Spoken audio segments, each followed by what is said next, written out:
Iya, terima kasih Andi Shalini. Selamat siang pemirsa CNBC Indonesia. Kembali lagi bersama saya Sinta Zahara yang akan memandu jalannya Fireside Chat kali ini dengan tema The 9100 Journey How DCI Putting Data Center Business on the Map.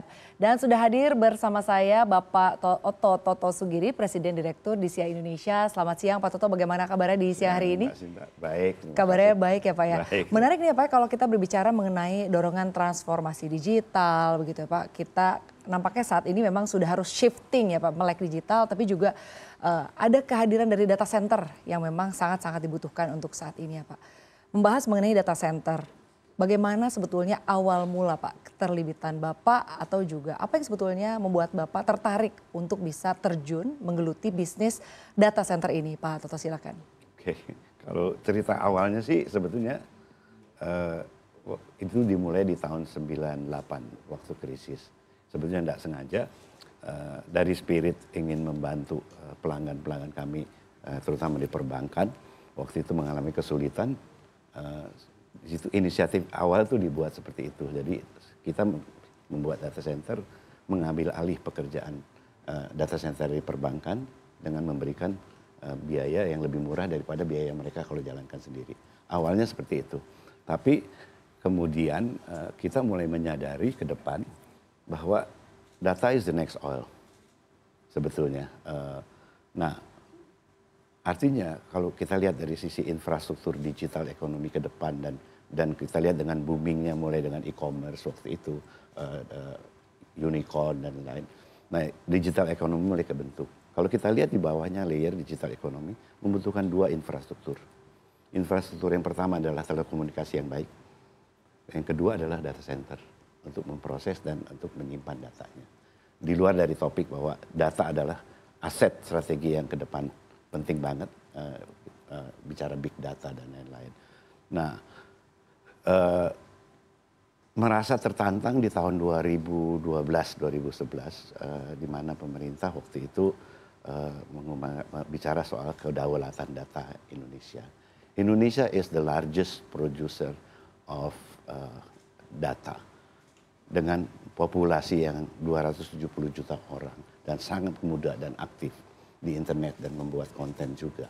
Itu adalah data yang diproduksi oleh populasi Indonesia. Nah, tapi yang sedihnya adalah waktu itu kita lihat challengingnya adalah kok di Indonesia size dari data center yang untuk mengelola data penduduk Indonesia saja itu sangat kurang kecil. Besar ya Pak? Sangat kecil. Jadi rasionya di dunia kita lihat waktu itu. Berapa itu Pak rasionya? Singapura itu tertinggi di dunia. Per kapita itu 100 watt. Sedangkan Indonesia di bawah 1 watt. Padahal perbedaannya cukup jauh ya Pak? Sangat jauh. Jadi kalau kita hitung rasio itu kan besarnya kapasitas data center di negara itu dibagi jumlah penduduknya. Which is not valid, artinya untuk Singapura karena sebagian besar data Indonesia ada di Singapura. Facebook user 60 lebih bisa juta. Menampung ya Pak ya? Mereka size data centernya waktu itu sekitar 500 megawattan, penduduk cuma 6 juta. Nah kita lihat ini nggak normal, Indonesia sebenarnya harusnya datanya cukup besar. Nah kita lihat yang data centernya digunakan di negaranya sendiri untuk melayani negaranya sendiri. Itu Jepang. Jepang itu 10 watt per kapita. Nah Australia 15 watt per kapita. Nah Jepang consider penduduknya sudah cukup tua, jadi tidak sedikit aktif di Indonesia. Jadi kalau pantasnya Indonesia itu sekitar 15 watt per kapita sebetulnya kebutuhan idealnya. data. Nah kita ambil konservatif 10 watt, Indonesia itu butuh 2,7 gigawatt size of data center untuk melayani penduduknya saja. Saat itu di bawah 100 megawatt. Dan kedua, tantangan waktu pemerintah ingin mengatakan harus data penduduk Indonesia harus ada di Indonesia. Itu dengan PP 82 keluar peraturannya. Yang diberikan dari perusahaan-perusahaan asing dari barat mengatakan di Indonesia tidak ada data center yang punya kualitas baik. Sehingga mereka meletakkannya di Singapura, di Hong Kong, di India. Itu dari perbankan dan lain-lain. Nah itu awalnya kita merasa tertantang, bilang oke, kita buat deh, masa bangsa kita nggak bisa buat data center punya kualitas. Nah didirikanlah DCI dengan kita target kita buat data center tier 4 yang pertama di Asia Tenggara. Baik, jadi artinya pada saat itu memang industri ini belum terlalu dikenal ya ketika Dan Anda sendiri mendirikan? enggak, jadi belum dilihatnya sebagai industri, masih sebagai perangkat. Jadi yang ada data center kecil-kecil di tengah kota, di Cyber 1 di mana. Nah, kami yang menjadi pionir mengambil lahan di MM 2100, sekarang 8,5 hektar, membuat data center dengan kualitas yang tertinggi di dunia. Dan kita yang pertama di Asia Tenggara dengan tier 4 itu. Dan kita sudah merencanakan bahwa ini akan jadi besar. Jadi Anda sudah melihat jauh begitu ya bahwa industri ini ke depannya akan semakin berkembang sesuai dengan mungkin kebutuhan ya Pak. Kalau tadi kita lihat usernya di Indonesia ini cukup tinggi ya Pak ya? Besar sekali. Sementara kapasitinya memang mungkin tidak sebesar negara tetangga begitu ya Pak? Betul, jadi sangat terbelakang masih. Jadi artinya potensi buat growth-nya itu masih sangat besar. Tapi kalau saat ini Pak, jika dibandingkan dengan pada saat Anda pertama kali mendirikan industri ini begitu atau pertama kali Anda terjun ke industri ini sampai dengan saat ini mungkin boleh cerita growth-nya sudah seperti apa? Udah lumayan, tapi walaupun belum masih jauh dari kebutuhan kita ya sebetulnya. Sejak 2021, 2022 melihat dan demandnya itu mulai naik, sekarang pemain data center yang masuk Indonesia ini cukup banyak dari asing maupun lokal, jadi investasi asing. Dan mungkin akhir tahun ini kita udah akan mencapai di 300 megawatt, tahun depan bisa 600 dengan banyaknya pemain, dan sekarang juga raksasa Telkom juga serius untuk membesarkan bisnis data centernya juga. Lalu melihat peluang di industri ini ya Pak ya, artinya di data center. Tantangan terbesar apa yang Anda hadapi saat memulai bisnis data center ini dan juga bagaimana Anda sendiri begitu ya Pak bisa mungkin menyelesaikan atau bisa ya melihat tantangan-tantangan ini ke depannya sebagai sebuah hal yang mungkin bisa diselesaikan oleh DCI? Yang tantangan terbesar waktu itu pasti sumber daya manusia. Di Indonesia hampir sangat langka yang namanya data center engineer yang punya skill and knowledge itu dari mulai desain, mengoperasikan dan lain-lain. Walaupun basic pendidikan yang dibutuhkan adalah mechanical dan electrical engineering. Jadi orang suka salah ngerti. Data center industry ini bukan bisnis IT, tapi disiplinnya adalah electrical dan mechanical engineering. Jadi benar. Nah, saat itu masih sangat langka. Dan talentnya apa? Jadi talent-talentnya apalagi dengan yang sudah certified dan lain-lain. Jadi konsultan pun kita harus ambil untuk desain mechanical electrical itu harus kita ambil dari luar. Nah itu kendala yang ada yang terbesar. Tahun 2012 kendalanya juga kalau kita ingat di Jakarta di Indonesia electricity masih shortage. Ya, jadi susah dapat listrik besar. Jadi karena itu kami juga larinya ke pinggir kota, di mana di kawasan industri yang listriknya masih berlebih. Karena dibutuhkan support listrik yang baik juga ya Pak, untuk bisa membangun data center yang baik. Jadi, nah itu kendala yang kedua, tapi bisa dimitigate.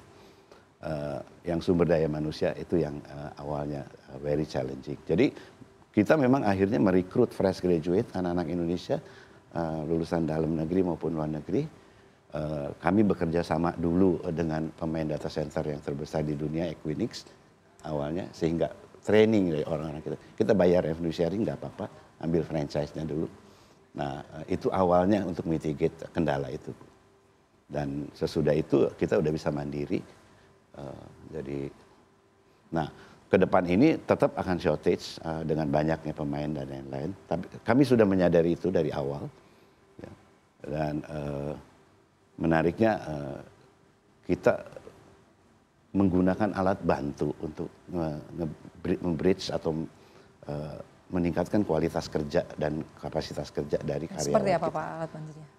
Kami dari tahun 2017 itu sudah mulai menggunakan artificial intelligence dan IoT, ribuan IoT sensor di dalam data center kami, sehingga engineer kita itu mendapat asistensi dari AI-nya untuk mengerjakan. Jadi kehadiran AI ini sangat-sangat membantu ya di perusahaan yang Anda jalani saat ini? Sangat membantu.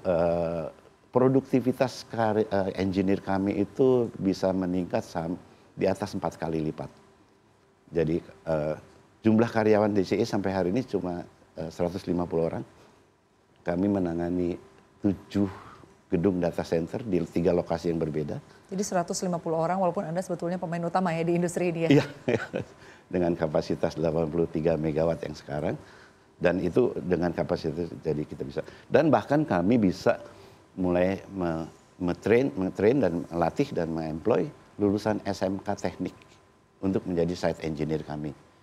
Jadi ada training-training yang memang disediakan oleh karena sudah DCI. keberadaan tools kami yang sudah ada di belakang. Jadi nggak usah hafalin SOP lagi dan lain-lain. Baik, kesuksesan dari DCI Indonesia ini kan dalam menarik minat besar terhadap bisnis data center cukup terlihat ya Pak ya. Cukup besar growth-nya ya kalau dilihat sampai dengan saat ini sejak Anda mendirikan. Apakah menurut Anda pertumbuhan pesat ini bisa menimbulkan risiko dari over kapasitas atau over capacity di industri data center di Indonesia? Bagaimana Anda melihat ini Pak? Kalau secara medium dan long term enggak. Artinya masih butuh besar. Indonesia kan kalau dilihat tadi butuhnya di atas 2,7 gigawatt. Artinya 2.700 megawatt. Sekarang kita baru mencapai di 400-an. Tetapi temporary di mana waktu demand itu load-nya mulai masuk, bisa aja oversupply dulu untuk 1-2 tahun. Tapi muncullah kebutuhan baru yang sekarang digadang-gadang ya untuk AI data center. Nah, kebutuhan AI data center itu bisa 2 kali lipat atau 3 kali lipat dari tradisional kebutuhan tradisional, cloud computing dan lain-lain. Jadi nah, itu akan untuk AI ini memang lebih tinggi jika dibandingkan dengan cloud computing. Lebih besar. Maksudnya AI untuk yang bisa 3 kali data lebih center besar. untuk AI. Bisa 3 kali lebih besar. Jadi itu bisa akan membutuhkan kapasitas ratusan megawatt sendiri untuk AI-nya sendiri. Jadi Anda optimistis tidak akan over capacity begitu ya untuk saat ini? Enggak. Jadi hanya secara timingnya saja, di mana sebagian besar kebutuhan itu datang dari perusahaan luar sebetulnya. Sebenarnya industri ini tuh besarnya ekspor. Sebetulnya lokal size-nya belum terlalu banyak. Yang besar-besar itu pemain dari luar. Dan apakah ini juga berkaitan dengan talent? Dengan artinya dengan tenaga ahlinya? Bukan. Atau juga dengan Indonesia industri? Pertama mereka melihat merupakan pasar yang terbesar di Asia Tenggara. Dengan jumlah penduduk penggunanya segitu banyak. Artinya dekat dengan pasar itu one point. Poin kedua adalah Indonesia punya sumber daya listrik yang mumpuni, yang banyak, besar sekali. Dan apalagi kalau bicara medium term, kebutuhan green energy dari semua negara tetangga yang ada, Indonesia itu yang paling tersedia sumbernya banyak. Nah, cost is the main driver.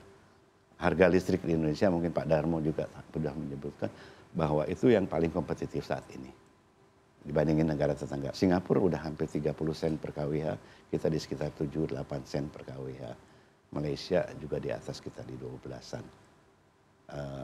Nah, itu yang akan menarik investor. Tapi kedua juga kemudahan, tetap beberapa faktor lain, kemudahan untuk investasi juga penting, dan Malaysia cukup pandai. Mereka kasih bebaskan importation tax dari GPU-nya atau server-server yang dibawa masuk ke Indonesia, sehingga itu menjadi sangat cost efficient untuk si investor masuk. Baik. Tapi sejauh ini bagaimana Anda melihat kebijakan-kebijakan yang dikeluarkan oleh pemerintah ya terkait dengan iklim investasi di tanah air? Bagaimana investor asing khususnya melihat industri data center di tanah air? Apalagi mungkin Anda sebagai pemain utama di tanah air, bagaimana Anda melihat ini? Homework kita kan yang paling besar is of doing business. Ya, jadi ya, Pak. Itu sejauh ini seperti apa sih Pak? Itu paling besar karena mesti kadang-kadang untuk izin aja mesti lewat beberapa instansi. Ya single window-nya masih belum terlalu jalan. Lalu kebijakan fiskal pasti juga pengaruh besar. Artinya yang strategis. Saya rasa cuma itu homework-nya dari sisi tambahan untuk bisa membuat optimis juga komitmen and a clear roadmap dari PLN tentang kesiapan di tahun 2030-2040 untuk mensupply pure green energy ke industri data center terutama.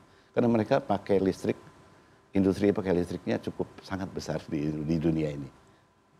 Jadi kalau ditanya dengan PLN ataupun perusahaan listrik, pengguna terbesar listrik itu data center dari semua industri.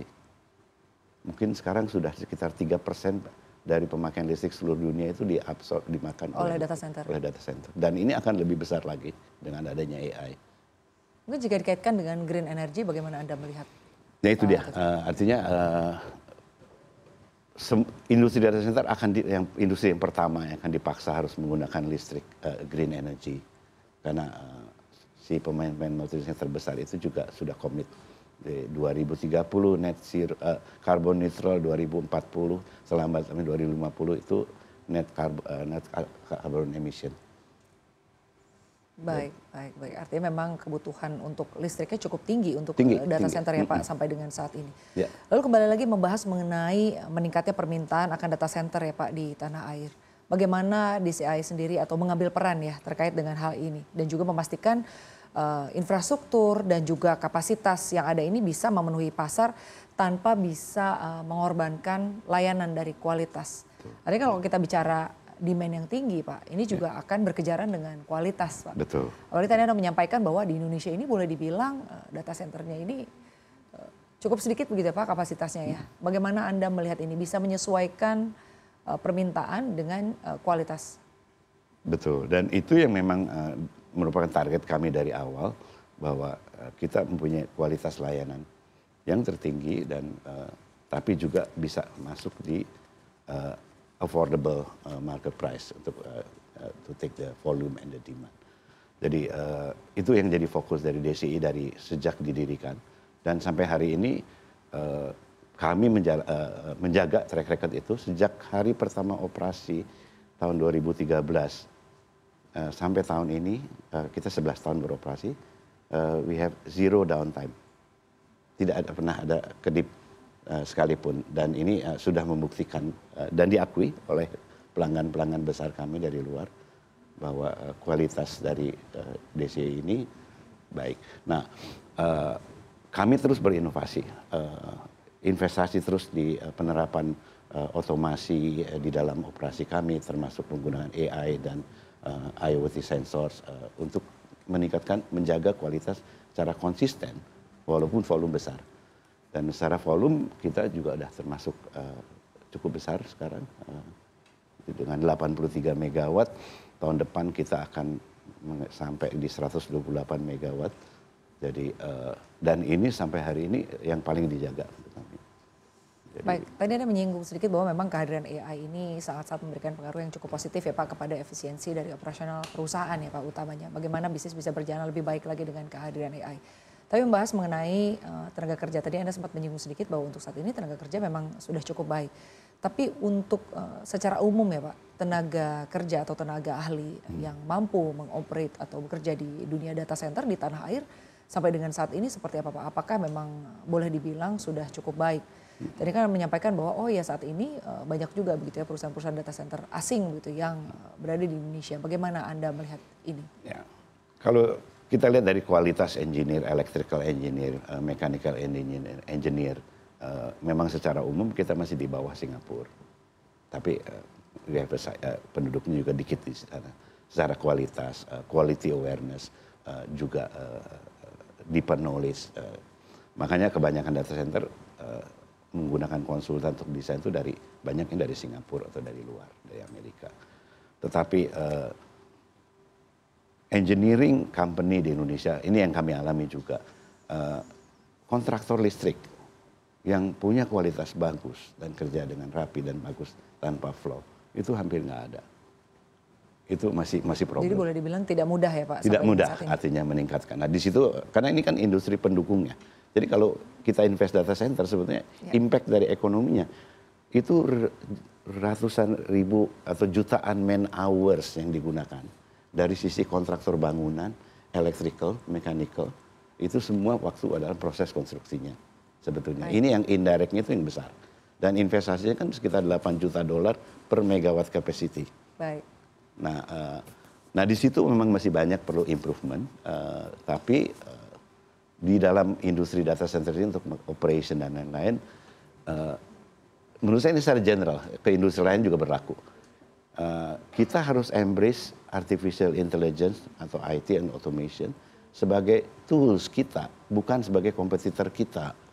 Ya, jadi Untuk kedepannya ya Pak? Benar, jadi kalau karyawan kita di-equip dengan peralatan ini, mereka punya kualitas dan produktivitas akan jauh lebih bagus. Nah, Baik. artinya seluruhnya itu kan menjadi target kita di negara ini, bahwa kita harus meningkatkan produktivitas per head count-nya.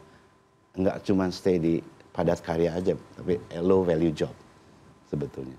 Baik. Lalu ke depannya Pak, dari DCI Indonesia sendiri, apakah berencana ekspansi ke bidang terkait data center lainnya seperti misalnya pembangkit energi terbarukan atau mungkin mining Bitcoin? Kalau Bitcoin itu nggak butuh data center yang serius, Bu.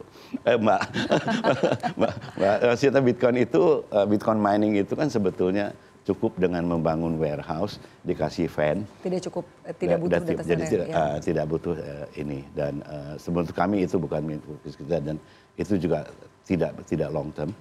Kami akan fokus di data center. Untuk energi terbarukan kami akan berkolaborasi dengan PLN dan ahli-ahlinya di bidang energi. Nah, itu yang akan kita lakukan sebetulnya. Baik, lalu selanjutnya Pak, ini pertanyaan yang penting ya untuk para investor dari DCI Indonesia nih. Setelah berhasil terus mencatatkan laba yang luar biasa ya Pak ya, kapan nih para pemilik saham dari DCI ini bisa turut menikmati laba tersebut, artinya melalui dividen Pak untuk kedepannya. Tadi kan Anda menyampaikan bahwa laba dari perusahaan ini boleh dibilang terus meningkat ya Pak ya. Ini tergantung dari appetite-nya investor sebetulnya, atau dari shareholder. Kalau dari kita bicara shareholder atau investor, ada founder, ada long term investor, ada juga publik. Apakah kita mau melayani yang publiknya atau dengan short term kita bayar dividen supaya mereka senang. Tapi kalau secara bisnis kita lihat seperti ini. Sebagian besar dari laba yang kita hasilkan kita gunakan untuk ekspansi bisnis kami. Mengurangi jumlah sehingga tidak 100% tergantung dari pinjaman. Demikian the use of capital is efektif. Dan kalau kita lihat dari return net profitability-nya juga sekitar 39%. Kalau saya jadi investor, saya taruh uang di deposito, taruh di DCI, saya taruh di DCI gitu. Tapi it will be nice kalau kita bisa. Tapi rasanya lebih banyak basa-basi lah kalau bayar dividen saat ini, di mana potensi buat growth-nya masih lebih besar.